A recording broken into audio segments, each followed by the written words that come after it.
Bonjour, nous sommes jeudi et c'est le meilleur jour pour faire vibrer vos papilles, en apprendre plus sur les plantes médicinales et découvrir comment soutenir votre santé de façon optimale. Nous allons secouer la feuille verte de la vitalité comme jamais auparavant avec les plantes nutritives.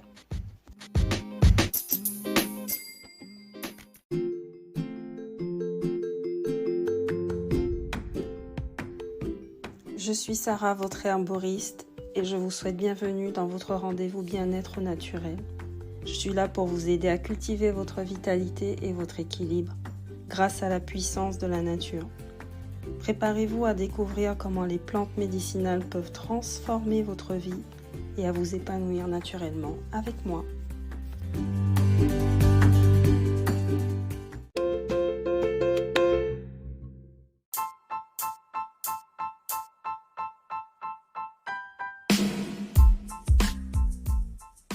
Aujourd'hui, on va discuter des plantes nutritives, mais aussi alcalinisantes, reminéralisantes, toniques et stimulantes. Et ce sont des plantes qui vous permettent de partir de la base pour changer le tout. Et vous aurez une plante en exemple un peu plus tard dans ce podcast. Mais avant de parler des propriétés nutritives, je vais vous donner des explications sur les propriétés médicinales. Et pour qu'on soit bien d'accord sur la terminologie, les propriétés médicinales c'est l'action qu'a la plante sur votre corps. C'est tout. On passe à la suite. Pourquoi je vais vous expliquer les propriétés médicinales? C'est pour vous apprendre, premièrement, à être autonome. Car quand on comprend comment une plante fonctionne et comment on peut déceler une propriété médicinale par le goût, par les composantes chimiques, ça nous donne un aperçu de ce qu'elle peut faire dans votre corps. Ensuite, c'est pour vous apprendre à être efficace. Car en regardant la liste des propriétés médicinales, vous allez savoir ce que fera la plante et où elle va travailler dans le corps et comment vous allez pouvoir appliquer sur les pathologies. Même si vous n'avez aucune indication sur la pathologie, mais vous allez dire « Ah, cette plante-là est bien pour mon arthrite parce qu'elle est anti-inflammatoire ». Ensuite, quand on a les propriétés médicinales d'une plante, on a une vision plus holistique parce qu'on comprend comment elle fonctionne, comment elle va agir dans le corps. Et avec vos connaissances physiologiques, vous allez réussir à combiner les deux. Et pour finir, ça vous donne plus de flexibilité et de liberté. Par exemple, en cas de rupture de stock ou de mauvaise récolte, vous allez pouvoir adapter un traitement selon les plantes qui seront disponibles.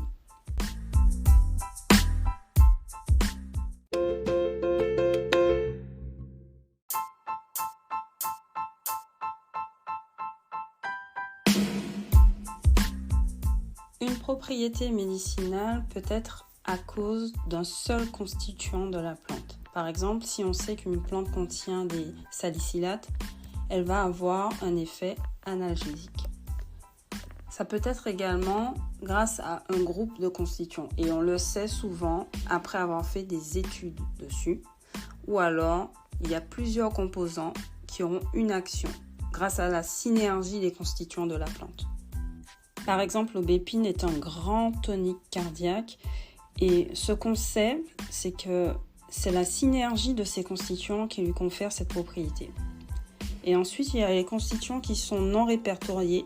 Ce sont des plantes qui sont très peu étudiées, donc on ne connaît pas la composition chimique, mais on les connaît on connaît les propriétés médicinales parce qu'on a observé ces effets sur le corps et de façon empirique. Les propriétés médicinales peuvent avoir des actions symptomatiques. Alors on a ça par exemple chez les anti-inflammatoires, les antidépresseurs, les anxiolytiques, antivirales, antifongiques, sédatifs. Si vous avez une bactérie, vous allez avoir une plante antibactérienne. Donc en somme, elle va traiter l'effet symptomatique. On ne va pas traiter la cause, comme les blouses blanches.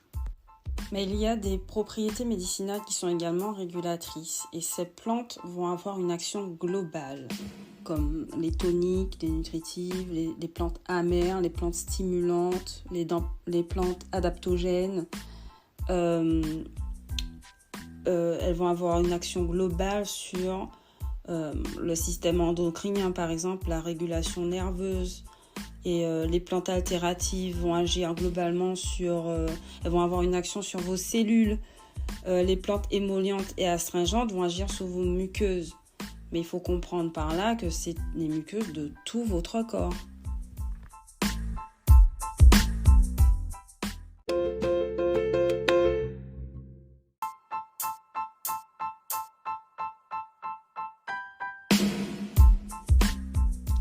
Les plantes nutritives se prennent à long terme et ont un effet cumulatif. Donc si vous arrêtez d'en prendre, votre bassin sera quand même rempli. Mais peut-être qu'au bout d'un mois ou deux, il faudra se dire, bon alors là, je recommence parce que je suis en manque. Donc ce sont des plantes qu'on mange. Ce sont des plantes qu'on peut extraire facilement dans l'eau ou dans du vinaigre. Donc en infusion ou en teinture de vinaigre. Alors pourquoi diable allons-nous choisir de prendre des plantes nutritives ? Eh bien, je vais vous le dire tout de suite. Ça peut être en prévention, en tant que complément alimentaire, parce qu'elles sont riches en oligo-éléments. Ça peut être pour lutter contre le vieillissement. Et ça peut être pour lutter contre les maladies chroniques et la dégénérescence. Ensuite, vous allez les prendre pour des problèmes de peau, les psoriasis, l'acné, l'eczéma. Ou encore pour équilibrer votre terrain, pour l'hyperacidité et l'inflammation chronique. Par exemple, pour la déminéralisation, ça peut se manifester par les ongles mous, striés, la perte de cheveux, les cheveux cassants, blanchissants, trop rapidement, trop vite. Mais entre nous, c'est vraiment mieux de prendre en prévention, comme ça, vous êtes déjà paré en cas de maladie à venir. Il y a déjà une petite barrière qui s'est faite parce que vous prenez des plantes nutritives. Et les plantes reminéralisantes et alcalinisantes, ce sont celles qui apportent le plus de minéraux et qui vont alcaliniser votre organisme. Elles vont avoir beaucoup de magnésium, comme les plantes les légumes à feuilles vertes, comme l'ortie. Beaucoup de calcium, l'avoine, l'ortie, le trèfle rouge par exemple, et beaucoup de potassium, comme les feuilles de pissenlit et l'ortie, encore une fois. C'est la grande reine des plantes nutritives. Et le moringa se défend très bien aussi, je les mettrai même sur le même piédestal ou le moringa un peu plus haut quand même que l'ortie. Donc ce que vous devez retenir, c'est que les plantes qui sont alcalines contiennent du potassium, du calcium et du magnésium. Et les plantes nutritives sont des plantes qui contiennent des nutriments en quantité intéressante. Donc vous pouvez les utiliser comme nourriture.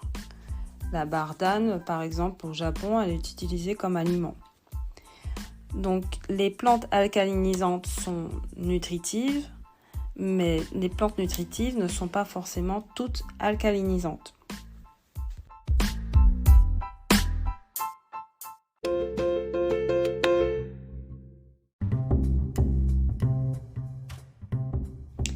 Comment déceler si vous êtes acide ? Comment savoir si vous avez un terrain acide ? Ça peut se manifester par une perte de cheveux. Ce n'est pas toujours à cause d'un manque de minéraux, mais dans d'autres cas, comme l'hyperthyroïdie, si vous perdez vos cheveux à cause de ça, c'est pas mal non plus de prendre une plante nutritive et alcalinisante. Ensuite, ça peut être les cheveux secs et cassants, des ongles mous ou striés, l'irritabilité, l'anxiété ou l'excès d'émotivité. Vous avez un sommeil léger et non réparateur. Vous avez les dents sensibles ou fragiles. Vous avez une inflammation des articulations, des problèmes de peau, une perte de densité osseuse. Tout ça est un indicateur d'un milieu acide. Ça veut dire que votre corps a besoin d'être un peu plus alcalin. Alors, il y a une plante nutritive qui est alcalinisante, c'est la luzerne. Son nom latin, c'est Medicago sativa. On l'appelle aussi alfalfa. qui est riche en protéines, en minéraux comme le calcium et riche en vitamines du groupe B. Donc, comme elle est alcalinisante, on la préconise pour l'arthrite et les problèmes de peau, etc. Sauf que, contrairement aux autres, comme l'ortie ou l'avoine, contrairement à l'ortie et l'avoine, c'est une plante qui est phytoestrogène. Donc, elle est intéressante pour soulager les symptômes de la ménopause, par exemple.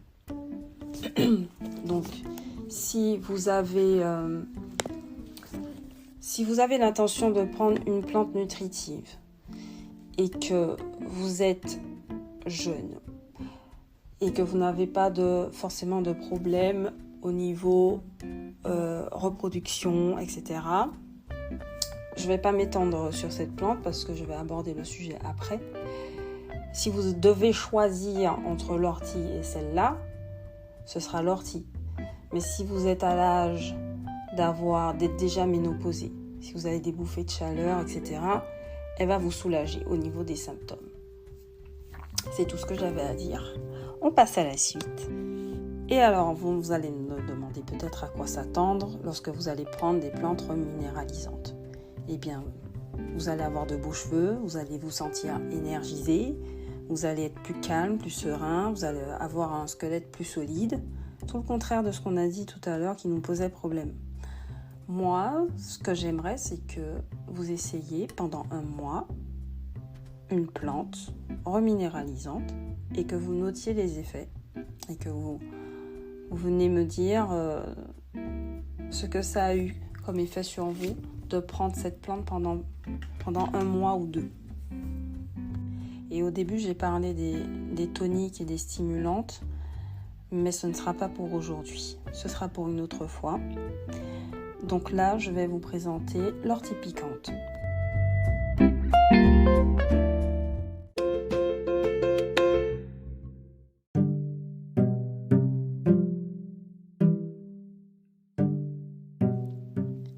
L'ortie qu'on va utiliser aujourd'hui a pour nom scientifique Urtica dioica, parce qu'il y a d'autres orties, et aujourd'hui on se focalise sur celle-là. Les parties avec lesquelles on va travailler, ce seront les feuilles, les racines et les graines.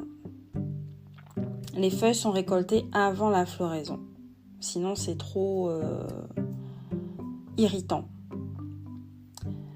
Les propriétés médicinales de l'ortie sont, on l'a vu tout de suite, elle est nutritive et reminéralisante. Plus, c'est la reine.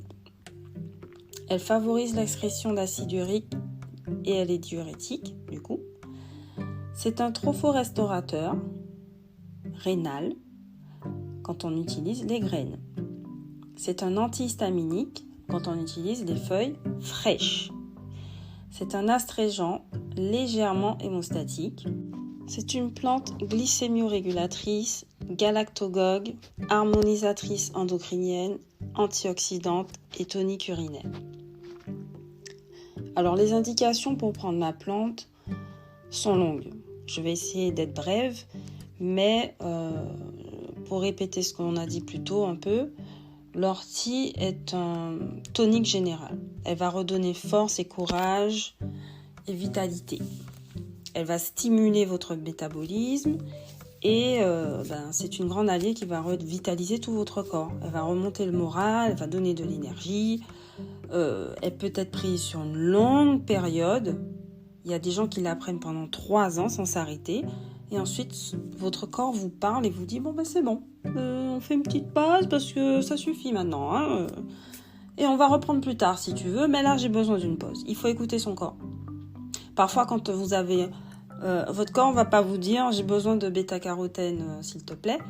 Vous allez avoir des rages de carottes, de patates douces, vous comprenez ?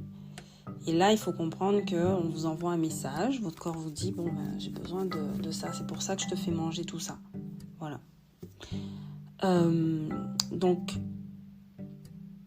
c'est une plante qui va vous soutenir quand vous souffrez de conditions chroniques et de dégénérescence. Quand vous avez un épuisement chronique, une mononucléose, quand vous êtes en convalescence, c'est votre amie. Elle est là pour les grands moments, les grossesses, les allaitements, les troubles métaboliques comme l'hypoglycémie et le diabète. Et ce sera... Voilà. En fait, comme a dit David Hoffman, en cas de doute, donnez de l'ortie. Donc, comme elle est riche en chlorophylle et en minéraux, dont le fer, ça fait d'elle une plante extrêmement nutritive et elle a beaucoup de protéines et de vitamines. Donc parfois, c'est mieux de prendre les jeunes pousses au printemps parce qu'elles sont super riches en vitamine C. Et vous pouvez les manger comme des épinards ou dans une soupe ou même en lasagne. Par contre, il faut les cuire avant de les manger parce que la chaleur va détruire l'acide formique qui est urticant, contenu dans des petites aiguilles là, qu'on n'aime pas du tout. Parce qu'elle est aussi tonique du système urinaire, elle va protéger le tissu des reins et renforcer votre vessie. Donc elle est intéressante pour tous les cas où le système urinaire est irrité ou fatigué. Par contre, on va éviter la feuille lorsqu'il y a une faiblesse des reins. Et à ce moment-là, on va prendre la graine qui est indiquée puisque c'est un trophorespirateur rénal. Personnellement, je la prends la graine parce que j'ai une vessie de bébé. Elle n'est pas tonique du tout et je pense que mes 3 grossesses n'ont pas arrangé la chose. Et je vais faire pipi, j'allais uriner toutes les demi-heures parce que je bois beaucoup d'eau, on va être gentil. Parfois, il m'arrive de ne pas boire exprès pour ne pas avoir envie d'aller aux toilettes sur la route. Mais depuis que j'ai pris régulièrement les graines d'ortie, je ne vais plus me lever la nuit toutes les 2 secondes. Et la journée, j'arrive mieux à tenir en voiture. Parce que c'est pas tout de retenir son pipi, il faut éviter les fuites aussi. Et ça coulait carrément, quoi. C'était du n'importe quoi. Ma vessie m'a lâché, on n'était plus copines. Donc on s'est parlé, on a discuté, on a décidé d'un accord. Je lui donne ce dont elle a besoin. On va tonifier le tout et on n'aura plus de problème pour aller aux toilettes toutes les 2 secondes. Parce que c'est pas possible, c'est pas une vie ça. Donc si vous avez des soucis de cystite chronique, d'incontinence, d'hématurie, de calcul urinaire, de mucus dans les urines, de néphrite. Pour la néphrite, c'est la graine. Et même en cas de dialyse, c'est la graine. Donc l'ortie, elle va augmenter l'excrétion d'acide urique. Elle va augmenter l'excrétion des ions d'hydrogène et des déchets azotés. Donc elle n'a pas un effet diurétique pur sur vous, en ce sens que la diurèse augmente seulement s'il y a une surcharge de déchets acides et azotés à éliminer, quoi. Ne vous étonnez pas de voir votre urine d'une couleur orange au début, si vous prenez l'ortie. Ça indique simplement que l'élimination des déchets se fait. Ça dure 1 semaine, ça dure pas longtemps. Ou alors c'est au bout d'1 semaine. Mais un liquide d'orange va apparaître si vous avez beaucoup de déchets dans votre corps. C'est une bonne nouvelle, c'est que l'ortie fonctionne et enlève tout ce qui va pas, quoi. Si c'est pas orange, c'est au moins foncé. Mais en tout cas, ça ne dure pas. Peut-être que votre quantité d'urine va augmenter pendant quelques temps, mais après, ça va se calmer. Alors, comme c'est une plante altérative et reminéralisante, en plus de soutenir les systèmes d'élimination du corps, l'ortie aussi va être une grande aide en cas d'eczéma infantile ou nerveux. Comme elle contient des silices, elle va revitaliser aussi les tissus conjonctifs et les phanéres, donc les ongles et les cheveux. Donc pour le système tégumentaire, on l'utilise en cas d'eczéma, d'acné, d'éruption cutanée avec des bosses, du prurit, des enflures, du psoriasis et des dermatoses de toutes sortes. En usage externe, on peut l'utiliser en rince pour les cheveux, mais attention, ça les rend plus foncés. Et sur le système digestif, c'est un support. En plus des plantes que vous prenez pour votre problème digestif, par exemple, je sais pas, si vous avez, y a des personnes qui digèrent mal l'ortie et parce que ça leur cause des ballonnements, donc on va ajouter une plante carminative à côté. Ça c'est l'inverse. Mais si vous prenez, si vous avez une grosse pathologie du système digestif, ce sera en support. Ce sera pour vous aider à supporter tout ce qu'il y a autour, quoi, puisque vous serez en forme grâce à ça. Donc, dans les ulcères gastriques et intestinaux, les maladies chroniques du côlon, les diarrhées, comme vous avez des pertes pendant les diarrhées, vous avez besoin de vitalité, donc cette plante-là va vous aider. Si vous avez du sang, du mucus dans les selles, en Russie, on utilise la feuille pour les hépatites et les inflammations de la vésicule biliaire. Ici, on les utilise pour les hémorroïdes sanguinolentes, mais pas en externe. En externe, il y a d'autres plantes pour ça. Alors, c'est une plante qui est très bien au niveau du système respiratoire, comme elle est douce, je vais dire ça comme ça. Elle est utilisée comme un protecteur pulmonaire. Donc, les graines et les feuilles sont utilisées pour prévenir la tuberculose. Et pour les personnes qui sont sujettes à avoir des troubles pulmonaires, comme les personnes qui ont le sida, on va donner de l'ortie. Dans la littérature, vous allez probablement lire que la graine tonifie les capillaires de la muqueuse respiratoire après une bronchite. Donc on va l'utiliser pour l'asthme bronchique, l'asthme allergique et les bronchites. Pour les allergies saisonnières. Il y a des gens qui avaient souvent des allergies une fois le printemps arrivé et en prenant de l'ortie sur le long terme, elles n'en ont plus jamais eu. Même après avoir arrêté, il n'y avait plus d'allergies les années qui ont suivi. Donc le rhume des foins, vous pouvez dire bye bye rhume des foins quand vous prenez de l'ortie. Si vous voulez essayer, vous pouvez prendre 3 mois avant la saison, sur une longue période.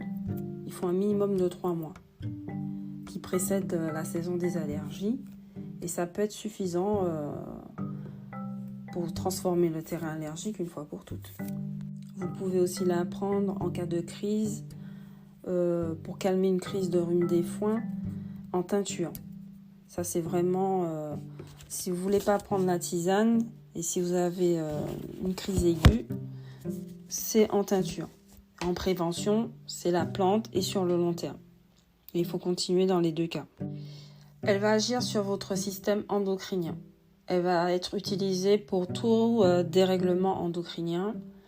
Elle aide à régulariser votre métabolisme et va diminuer les effets néfastes du stress. Donc, il semblerait qu'elle ait aussi un effet sur la thyroïde.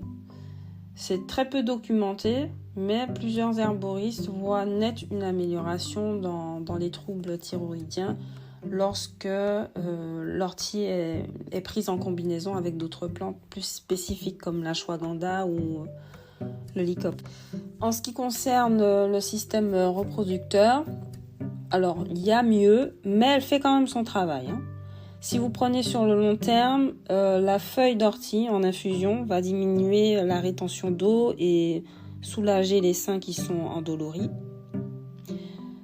En plus, comme elle a beaucoup de magnésium, ça apaise les rages de sucre,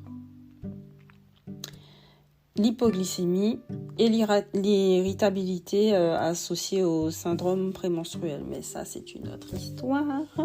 On va en parler bientôt aussi. Donc, elle va prévenir l'anémie, qui peut aggraver l'hémorragie utérine et elle a une action un petit peu astringente et va aider à diminuer le flux menstruel. Mais c'est pas la meilleure pour ça. Si vous la prenez sur une assez longue période de temps, elle peut faire en sorte qu'il n'y aura pas de crampes menstruelles. Mais il y a une autre feuille pour ça. C'est votre ami, comme je disais tout à l'heure, dans le cas de grossesse et allaitement. Donc c'est un tonique énergétique qui va prévenir l'anémie. Donc quand vous prenez tout au long du dernier trimestre, et bien sûr, il faut prendre avant la grossesse. Et par précaution, on va vous dire, même s'il n'y a pas de danger, mais par précaution, on va vous dire de ne pas la prendre les 3 premiers mois. Juste parce que, surtout si la maman n'a pas l'habitude de prendre l'ortie, mais si elle a déjà l'habitude de prendre, voilà. Après, on peut demander au médecin si c'est possible, mais normalement, c'est possible, c'est fortement faisable. On préfère éviter de donner l'ortie les 3 premiers mois de grossesse. Il y a aucune contre-indication concernant aussi la feuille de framboisier, mais pareil, on préfère toujours demander au médecin parce qu'on ne sait jamais. Mais a priori, il n'y a aucun problème. Du coup, ça vous fera une très bonne réserve de vitamine K lorsque vous prenez tout au long du dernier trimestre de grossesse. Pendant l'accouchement, elle peut être prise avec de la bourse à Pasteur pour arrêter les hémorragies. Évidemment, en externe, il y a une autre plante extrêmement efficace pour ça, qui va en plus, en combinaison avec une autre, va resserrer votre vagin. Ça va être génial, ça va être super. Venez me voir. Donc, je disais pendant l'accouchement et après l'accouchement, l'ortie va aider la maman à retrouver de l'énergie, quoi. Elle aura l'énergie de la nouvelle maman. On est crevé après l'accouchement, on n'en peut plus. Et l'ortie est là, c'est votre amie. Elle va vous aider à reprendre des forces. Donc, elle va stimuler la production de lait et l'enrichir, bien sûr, au bénéfice de l'enfant. Donc, elle est intéressante lorsqu'il y a une faible production de lait causée par une dénutrition de la maman, si elle ne nous a pas écouté, qu'elle n'a pas pris d'ortie avant et au dernier trimestre. Voilà. Mais c'est fréquent parce que la demande énergétique que représente l'allaitement peut provoquer ça. Enfin, on se comprend. Parfois, c'est pour d'autres problèmes. Ça peut être économique, le temps, pas le temps de manger, ou alors vous avez une diète vraiment restrictive. On a un petit peu de manque de lait, mais bon, c'est facile à régler. Il y a des plantes pour ça, il y a des plantes pour tout. On va un peu parler des hommes. Il y a des études qui ont confirmé que les stéroïdes qui sont contenus dans la racine d'ortie inhibent des enzymes membranaires de la prostate.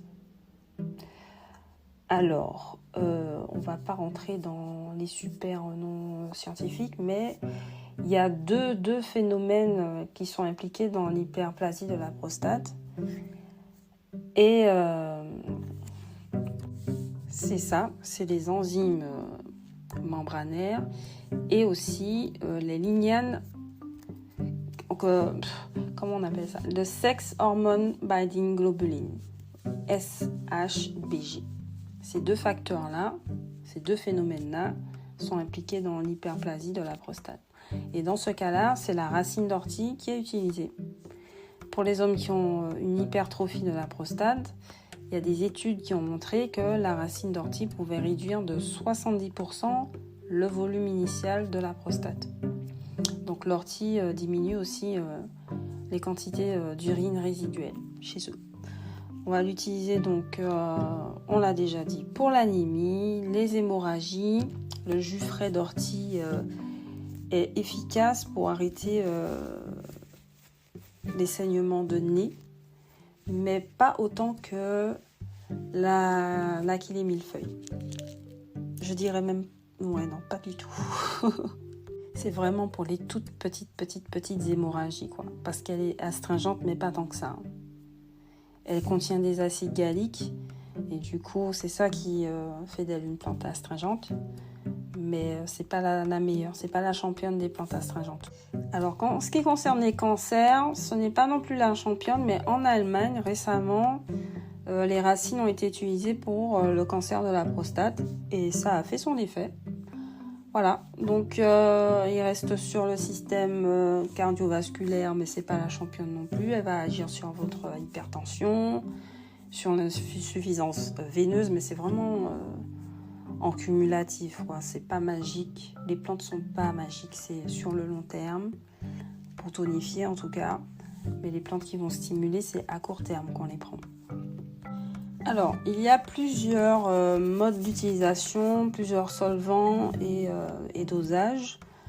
Je ne vais pas vous parler de la teinture, ni du jus, ni du vinaigre de feuille, ni du glycéré. Je vais seulement vous parler ni de manger d'ailleurs, de l'infusion. L'infusion des feuilles, c'est 5 grammes par jour environ.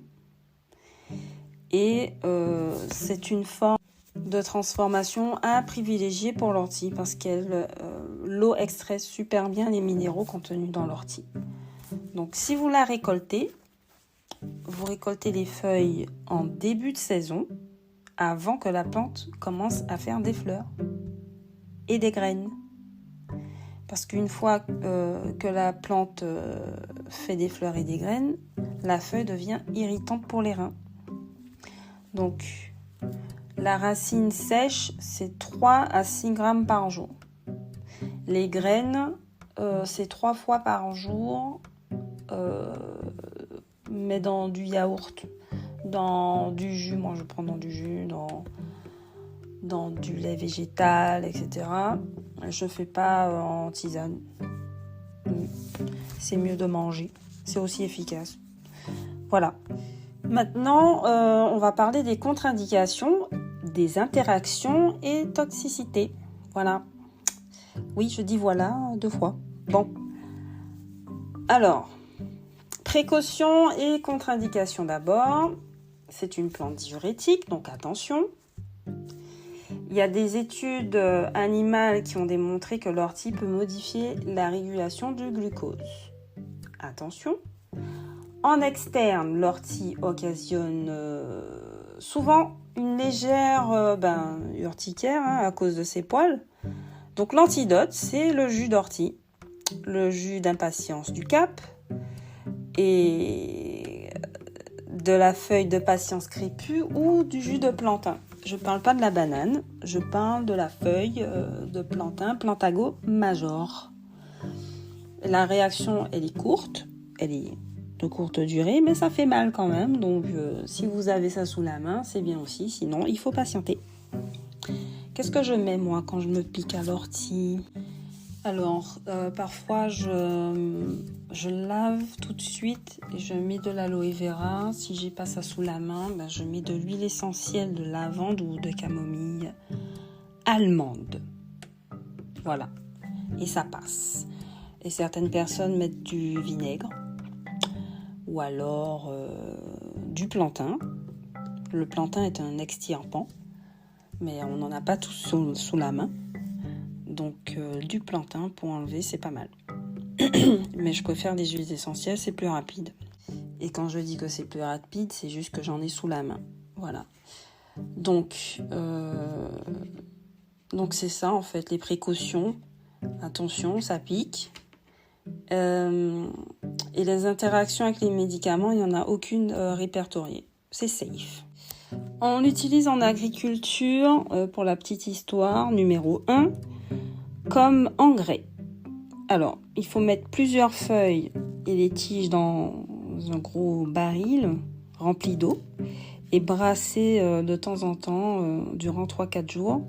Ensuite, vous le diluez avant de l'asperger au pied des plants. Et ça sert d'engrais. L'engrais gratuit. Vous allez dans la nature, vous trouvez de l'ortie, mettez dans une bassine de l'eau, mélangez plusieurs jours, vous filtrez, ça vous fait de l'engrais. Lorsque j'ai débuté dans l'herboristerie, ma prof de l'époque m'avait raconté une histoire. Elle m'avait dit que au début, au commencement, l'ortie était tellement bonne, il y en avait en abondance et les gens trouvaient les effets tellement bénéfiques qu'elle commençait à disparaître et pour se protéger, eh bien, elle a commencé à se fabriquer des épines. Voilà, donc c'était pour les plus téméraires après ça. En Europe et en Amérique, avant l'arrivée du coton et du lin, l'ortie était une fibre de premier choix. Du coup, elle pouvait être transformée en cordage et en filet solide ou en tissu, presque aussi souple que la soie. D'ailleurs, on a retrouvé des tissus faits à partir de la fibre d'ortie, datant de l'âge de bronze. Si vous avez envie de la prendre sous forme d'élixir floral, c'est une plante qui va agir sur le stress émotif relié aux situations familiales difficiles. Donc, il va aider les enfants adoptés, abandonnés, les personnes divorcées. Elle va permettre de se libérer des rivalités qu'il y a entre les membres d'une même famille.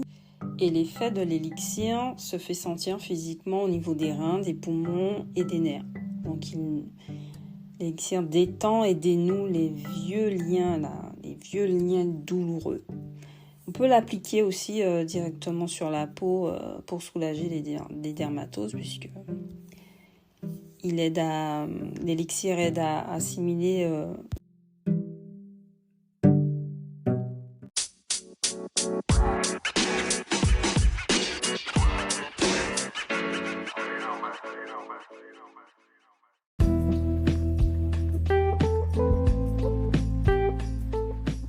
Si vous avez besoin d'un suivi personnalisé, prenez rendez-vous avec moi sur mon site internet www.afro-herbaliste.com.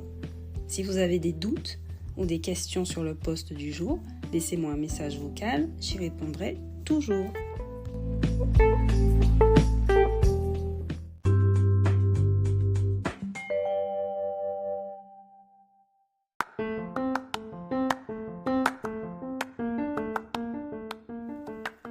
Samedi, nous nous retrouvons dans le prochain podcast Boîte à outils et recettes pour apprendre à faire un onguent. Et mardi prochain, nous nous retrouverons également pour apprendre à faire un macérat dans l'autre boîte à outils et recettes.